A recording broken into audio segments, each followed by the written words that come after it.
Okay, this thing right here is the most expensive wearable audio accessory I've tried till now. I keep saying that in every other video and it's true each time. Where am I going with this? Someone please help. Ignoring the shopping addiction, this thing is the Westone Audio Mach 30. It's a $500 audio monitoring earphone designed for, say, vocalists, guitar players, basically for engineers and professional musicians. And while I have tried many IEMs across various price ranges, this thing's pretty special. And that's partly because of its implementation. It has 3 balanced armature drivers to individually target various frequencies. As far as I know, balanced armature drivers are tiny, but they are really easy to tune to a specific frequency range. Apparently these are tuned for the mids and highs, so let's check it out. You can see that price range reflected across this packaging. We don't typically see this type of sideways unboxing presentation. There's a bright red hard plastic carrying case for this, and the IEMs are on the right side.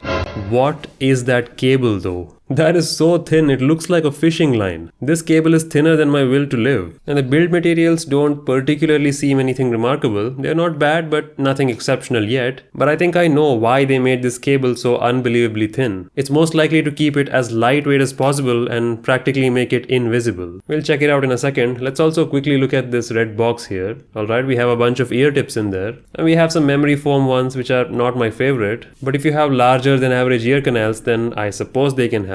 I found that the stock ones fit me perfectly, and these things have an unusually narrow nozzle right there. It's pretty custom, so I can't use any of my replacement ear tips, but thankfully the ones that come with it are pretty good. I was pleasantly surprised when I wore them as to how light and comfortable they are. As I expected, that thin cable pretty much instantly disappears from your awareness. It feels like you're wearing truly wireless earphones while getting the full benefits of a wired connection. That's awesome. And they sound pretty unique too, like there's a distinct lack of bass, which is fine, that's what they are tuned for. The mids are super clear, like you can hear the vocals and guitar riff really well, and the top end is pretty strong too. It's not as thick as I would like it, but it's decent given what it's meant to do. I listened to a bunch of hip hop, some electronic music, some classics, some rock, and the trend was similar. Emphasis on mids, a little bit of highs, not a lot of bass, but that's comfortable overall. I can see why they are recommended for vocalists. They represent human voice really well. The voice doesn't sound too warm or too forward either. It feels perfectly in the middle. And it responds pretty well with volume increases too. You don't really have to crank it that much as long as you have a decent DAC. And it was surprisingly easy to drive these with your phone with an Audio Killer D07. Obviously, this is not made for just a regular person to get and use, and that's exactly what I told them when they offered me this. I told them I'm not a professional,